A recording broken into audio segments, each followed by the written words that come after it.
Para pendengar yang terkasih dalam Kristus, kita berjumpa kembali dalam program Katekisasi bersama dengan kami yang dipersembahkan oleh Reform Broadcasting Ministry, Sekolah Tinggi Teologi Reform Injili Indonesia. Sebuah sekolah tinggi teologi yang mempersiapkan hamba-hamba Tuhan dan konselor-konselor profesional untuk melayani zaman ini dan generasi yang mendatang. Saudara yang terkasih dalam Tuhan, kita sampai kepada pertanyaan berikutnya di dalam Katekismus Heidelberg, yaitu dari mana saudara mengetahui bahwa satu-satunya pengantara, satu-satunya penebus itu adalah Yesus Kristus. Maka Katekismus Heidelberg menjawabnya demikian, yaitu dari Injil yang kudus. Mula-mula Allah sendiri telah menyatakannya di Taman Firdaus. Kemudian dia menyuruh para bapak leluhur dan para nabi yang kudus mengabarkannya dan memperlihatkan bayangannya melalui korban-korban dan upacara-upacara lain menurut hukum Taurat Allah. Akhirnya dia menggenapinya melalui anaknya yang tunggal. Dan saudaraku yang terkasih dalam Tuhan, ketika kita bertanya, iya ya, dari mana saya bisa tahu bahwa Yesus itu adalah pengantara yang tunggal? Kita sudah membahas bahwa tidak ada pengantara yang lain di minggu-minggu yang lalu. Tetapi pertanyaannya adalah dari mana kita tahu bahwa dia adalah Yesus? Bagaimana orang Israel dan orang sepanjang segala zaman bisa mendapatkan kepastian dan keyakinan bahwa Allah sudah memberikan penggenapan dari apa yang dia sudah janjikan di masa yang lampau itu di dalam Yesus Kristus. Yesus dari Nazaret yang hidup 2000 tahun yang lalu. Nah di sini saudaraku tidak ada jalan lain, tidak ada sumber yang lain yang Allah gunakan selain dari Injilnya yang kudus. Ini luar biasa. Injil itu adalah kabar baik dan tentu yang dimaksud di sini adalah keseluruhan Alkitab. Itulah sebabnya Katekismus Heidelberg mulai dengan kata mula-mula. Allah sendiri menyatakannya di Taman Firdaus. Sehingga, saudaraku, di sini kita melihat bahwa siapakah pengantara itu, yaitu Yesus Kristus, itu bukanlah inovasi. Penetapan bahwa Yesus Kristus adalah pengantara yang tunggal, itu bukanlah temuan orang-orang di abad-abad awal maupun apalagi abad-abad sekarang. Ini bukanlah hasil rekayasa, tetapi merupakan kesaksian yang Allah berikan kepada manusia sejak manusia pertama diciptakan. Yaitu mulai dari kitab Kejadian pasal 3 ayat 15. Di sana Tuhan menyatakan janjinya bahwa Aku akan mengadakan permusuhan antara engkau dan perempuan ini, antara keturunanmu dan keturunannya. Keturunan perempuan itu akan meremukkan kepalamu. Nah, saudaraku, di sini kita melihat bahwa Allah sudah menjanjikan bahwa ada keturunan dari perempuan itu. Yaitu dia adalah manusia yang lahir dari wanita itu. Dia akan mengalahkan dosa. Nah, kemudian mulai dari Kejadian pasal 22 ayat 18 kita melihat bahwa Allah juga menyatakan janjinya itu kepada Abraham. Di sana Tuhan berkata, oleh keturunanmu lah Abraham, semua bangsa di bumi akan mendapat berkat karena engkau mendengarkan firman-Ku. Kata keturunanmu lah ini, saudaraku yang menarik, karena kata ini tidak ditulis di dalam bentuk plural atau jamak, tetapi justru dalam bentuk singular atau tunggal. Jadi menunjuk kepada kata keturunan yang sama dalam Kejadian pasal 3 ayat 15. Yaitu bukan keturunan-keturunan, tetapi keturunan, satu, tunggal. Nah, Kisah Rasul pasal 10 ayat 43, di sana Lukas memberikan kesaksian. Dia mengatakan demikian, tentang dialah, tentang Yesuslah, semua nabi dalam perjanjian lama itu bersaksi bahwa barang siapa percaya kepadanya, ia akan mendapat pengampunan dosa oleh karena namanya. Dan di sini kita melihat bahwa Lukas itu sudah membaca kesaksian-kesaksian para nabi dan melihat pengenapannya di dalam Yesus Kristus, sehingga dia bisa berkata, tentang Yesus inilah, tentang dialah, semua nabi yang ada di belakang kita itu sudah bersaksi, menunjuk, memberikan arah, memberikan petunjuk-petunjuk. Saudaraku, kalau saya pergi ke satu tempat, khususnya tempat-tempat yang saya tidak tahu, saya tidak pernah pergi ke sana sebelumnya, misalnya saya sedang bepergian keluar kota, saya membutuhkan petunjuk. Nah, sekarang sudah ada GPS, Global Positioning System, ada alat GPS itu. Nah, kemanapun saya pergi, GPS itu sudah saya set. Saya mau pergi ke tempat ini, alamat A, dan kemudian maka dimanapun saya berada, maka alat GPS ini akan mengarahkan saya ke satu tempat itu. Waktu saya belok kiri, dia berkata setelah ini belok kanan. Habis saya belok kanan, setelah itu dia berkata lurus 10 kilo. Lurus 10 kilo, nanti ambil exit berikutnya, dan seterusnya. Jadi semua tanda itu, ada banyak sekali macam tanda. Belok kiri, belok kanan, masuk tol, keluar tol, nanti saya akan melihat gedung ini, jalan ini. Semua petunjuk itu dimaksudkan untuk membawa saya kepada satu tempat. Nah, Lukas membaca petunjuk-petunjuk itu. Dan dia berkata, tentang dialah semua nabi bersaksi. Sehingga barang siapa percaya kepadanya, ia akan mendapatkan pengampunan dosa oleh karena namanya. Nah, saudaraku, kemudian Ibrani pasal 10 ayat yang pertama, itu juga mengatakan demikian. Di dalam hukum Taurat hanya terdapat bayangan saja dari keselamatan yang akan datang, dan bukan hakikat dari keselamatan itu sendiri.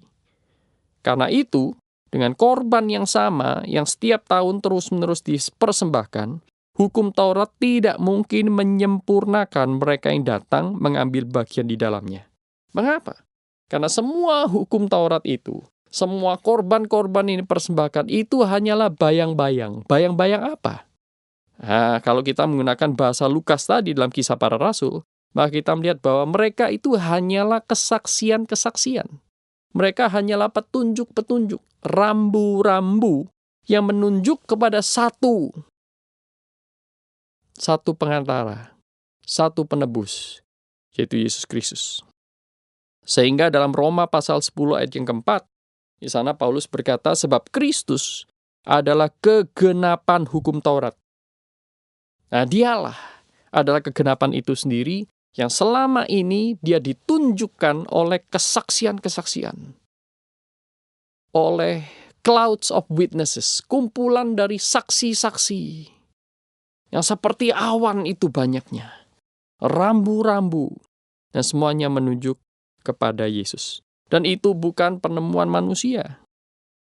Dan itu bukanlah kesaksian orang-orang tertentu yang mempunyai kuasa untuk mendapatkan pengakuan.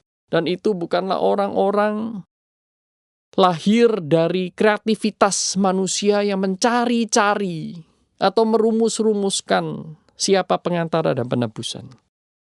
Nah, tentu saudaraku, manusia berusaha untuk menemukan atau mencari atau menetapkan bahkan penebusan yang menurut dia cocok buat dirinya. Sehingga tidak mengherankan, saudaraku, ada banyak ilah-ilah diciptakan oleh manusia. Nah, kalau dulu dalam perjanjian lama, itu Allah menciptakan manusia menurut rupa dan gambar Allah. Maka, sejak manusia jatuh dalam dosa, yang terjadi adalah sebaliknya. Manusia berusaha mencari kebenarannya sendiri, membuat kebenarannya sendiri, tidak mau datang kepada Allah, tetapi sebaliknya. Mereka menciptakan Allah-Allah, ilah-ilah, menurut rupa dan gambar manusia. Di sana kita melihat ada beragam-ragam konsep tentang Allah. Ada banyak sekali ilah-ilah yang dibuat oleh manusia, ditemukan sebagai hasil dari kreativitas. Tetapi yang satu ini berbeda. Dia adalah satu pengantara yang tunggal, yaitu Yesus Kristus, yang merupakan jalan dari Allah sendiri. Allah yang mengasihi kita adalah Allah yang memberikan jalan keluar kepada saudara dan saya. Dan sehingga hanya melalui jalan itulah keadilan Allah itu dipuaskan, standarnya tidak dikompromikan, tetapi pada saat yang sama, kasih Allah dinyatakan dengan begitu limpah, kasih Allah dinyatakan dengan cara yang ajaib. Nah, saudaraku yang terkasih dalam Tuhan, tidak mudah buat kita untuk melawan keterbatasan kita. Bukan hanya kita mempunyai keterbatasan sebagai manusia, tetapi kita ini mempunyai keberdosaan yang selalu ingin menjauh dari Allah, selalu ingin mencari jalan sendiri. Seperti kata Nabi Yesaya, kita ini seperti domba-domba yang tersesat. Kita mencari jalannya sendiri-sendiri. Tetapi Allah menyediakan jalan buat kita. Satu pengantara yang tunggal. Dari mana kita tahu? Dari Injil yang kudus. Dari mana kita tahu? Dari Allah sendiri. Dari mana kita tahu? Dari kata-kata Allah yang dicatat dalam Alkitab. Nah, saudara dan saya tidak akan pernah mempunyai keyakinan 100% pertama karena kita berdosa. Tetapi bukan berarti dengan begitu semua hal menjadi relatif. Tetapi barang siapa yang percaya kepada Allah, barang siapa yang sudah dipimpin oleh Roh Kudus, maka Roh Kudus akan memimpin kita ke dalam seluruh kebenaran. Roh Kudus akan memimpin kita kepada Kristus. Nah, ini luar biasa lagi, saudaraku. Kita dari diri kita tidak mungkin percaya kepada Kristus, sekalipun Kristus adalah satu-satunya jalan yang disediakan Allah. Karena kita percaya bukan karena kita mempunyai rasio. Banyak orang mempunyai rasio, semua orang mempunyai rasio, tetapi tidak semua orang setuju untuk semua hal. Tetapi siapa yang akan bisa menerima Kristus sebagai juru selamat? Siapa yang bisa percaya Kristus sebagai pengantara? Tidak lain jikalau Allah sendiri menyatakan kepadanya, dan Allah memberikan Roh Kudus-Nya, sehingga Roh Kudus itulah yang akan memimpin saudara dan saya kembali kepada kebenaran, yang adalah sumber kebenaran, sang kebenaran, satu-satunya kebenaran. Bukan kebenaran manusia yang manusia buat sendiri untuk dirinya. Nah, saudaraku yang terkasih dalam Tuhan, Tuhan sungguh mengasihi kita, sehingga Dia tidak akan membiarkan kita berjalan di dunia ini tanpa petunjuk, tanpa tanda-tanda dan rambu-rambu, supaya kita itu bisa menemukan Dia. Rambu-rambu itu ada di sekitar kita. Rambu-rambu itu ada di toko buku, rambu-rambu itu ada di jalan raya, rambu-rambu itu ada di pegunungan, rambu-rambu itu juga ada di lautan luas, di pantai-pantai yang indah. Rambu itu ada di dalam diri anak yang kecil, anak yang mungil. Tapi rambu itu juga ada di dalam diri orang-orang dewasa yang mungkin tua renta. Karena semua ciptaan telah menceritakan kemuliaan Allah. Dan semuanya itu adalah tanda akan kemuliaan yang akan digenapi di dalam Yesus Kristus. Nah, saudaraku yang terkasih dalam Tuhan, jikalau selama ini kita tidak pernah yakin akan Allah, mungkin itu adalah karena kita tidak mau tahu rambu-rambu yang Tuhan sudah tebarkan dalam seluruh kehidupan kita. Termasuk ketika saudara mendengarkan siaran ini, sebenarnya Tuhan memberikan kepada saudara tanda. Tuhan memberikan kepada saudara petunjuk. Dia sedang memperkenalkan dirinya melalui firman Tuhan yang dibagikan pada hari ini. Nah, saudaraku yang terkasih dalam Tuhan, Tuhan adalah komunikator yang terbaik. Alkitab menyatakan bahwa dengan segala macam cara, banyak cara dan banyak kali Allah menyatakan dirinya. Dan pada puncaknya, Dia menyatakan dirinya di dalam diri Yesus Kristus. Nah, saudaraku yang terkasih dalam Tuhan, Allah adalah komunikator yang terbaik. Tetapi masalahnya adalah kita sering kali menjadi pendengar yang buruk.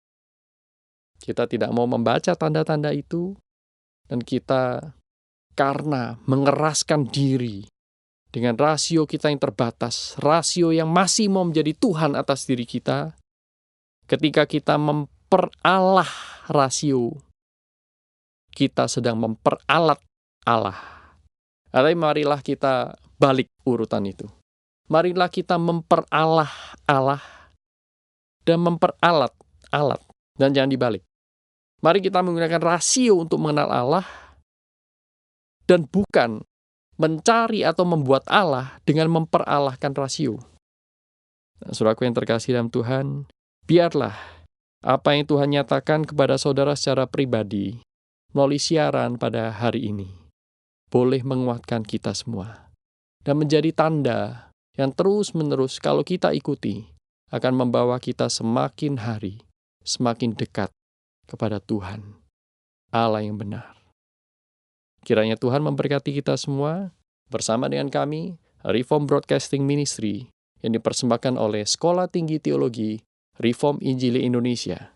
Jikalau saudara ingin mengenal lebih dalam, lebih jauh tentang kampus kami, tentang Sekolah Tinggi Teologi kami ini, Anda bisa menghubungi atau mengakses situs kami secara online di www.sttrii.com. Shalom.